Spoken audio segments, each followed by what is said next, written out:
Good morning. Today we will see the remaining portions of medical surgical nursing give reasons. The first one is BT and CT, bleeding time and clotting time, should be monitored in patient with snake bite. Most common diagnostic method, hemotoxic snake bite. In 20 minutes the all blood clotting time. The management of hemotoxic snake bite require administration of anti-snake venom to the patients with prolonged clotting time or bleeding disorders until the clotting time return to normal, because most of the snake venoms are hemotoxic and it may cause the bleeding time to be prolonged and the patients will be having a bleeding disorders. So in order to monitor that, we have to check the bleeding time and clotting time. Many snake venoms cause coagulopathies in humans. Coagulopathy is a condition in which the person's blood unable to clot because of the venom causes decreased levels of the clotting factors. Coagulopathy increases the risk of bleeding. So to monitor that, we have to monitor bleeding time and clotting time. Handwriting chart is monitored in patients with hepatic failure. Hepatic encephalopathy is defined as a condition reflect spectrum of neuropsychiatric abnormalities seen in patients with liver dysfunction after exclusion of other brain diseases. So, schematic analysis of handwriting allows quantitative analysis of alteration of motor function and a possible tool for diagnostics and monitoring motor dysfunction in patients with low-grade encephalopathy. Next is the patients on steroid therapy should avoid skipping the dose without doctor's order.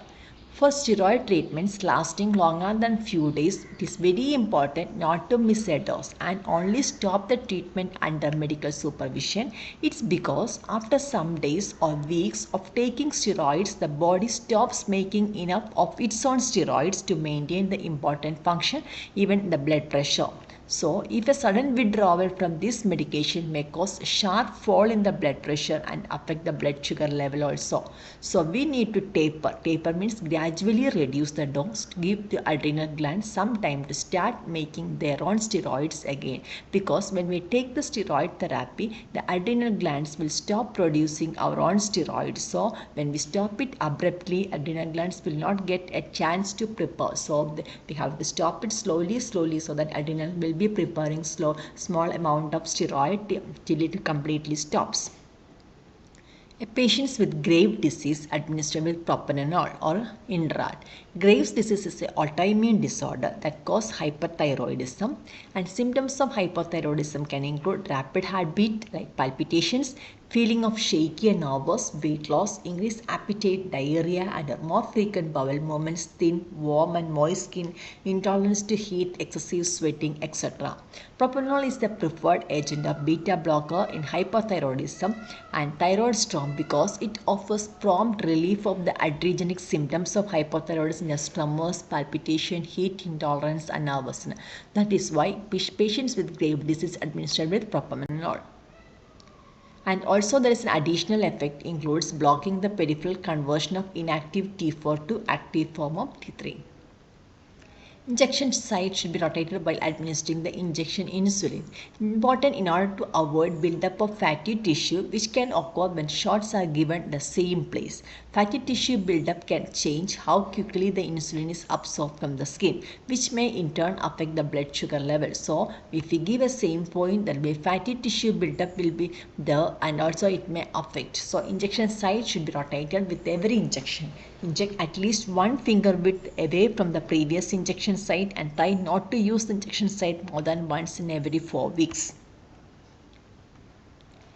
Canned foods are avoid patient with chronic failure, heart failure. Canned foods contain large amount of sodium and too much of sodium causes body to retain the water. This increases the fluid in the body increases and thus it increases the blood pressure. As a result, the workload of the heart increases and this will damage or cause more problem to an already damaged heart. Oxygen 1 to 2 liters administered in a patients with COPD. Chronic obstructive pulmonary disease, or in short we call it as a COPD, is a chronic inflammatory lung disease that causes obstructed airflow from the lungs. Symptoms include breathing difficulty, cough, mucus and production and wheezing. Normally, carbon dioxide levels in the blood provide stimulus for respiration. But in COPD, chronically elevated carbon dioxide may impair this mechanism and low oxygen level may act as a stimulus for respiration. Giving high flow rate of or percent of supplemental oxygen in people who retain carbon dioxide may suppress the hypoxic drive and leading to worsening hypoventilation, respiratory depression, decompensation and development of worsening of respiratory acidosis.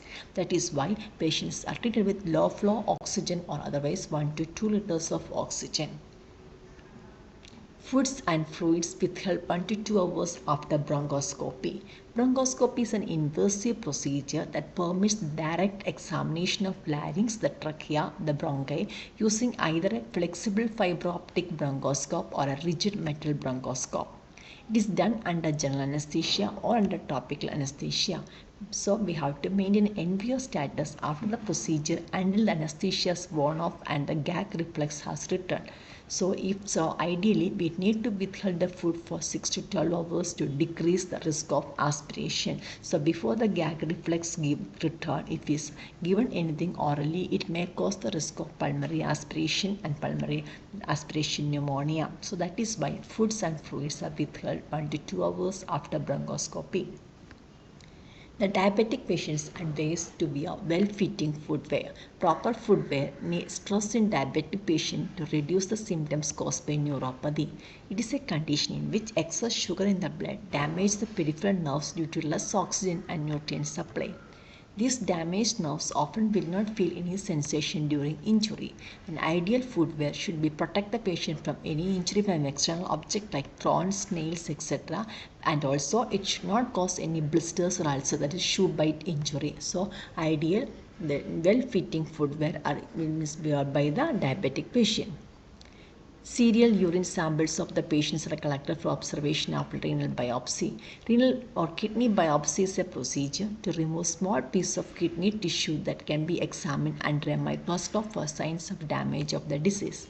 Bleeding is the most common complications of the biopsy, and also that means there is a blood in the urine. A serial samples of patient are collected for observation after renal biopsy to evaluate the hematuria.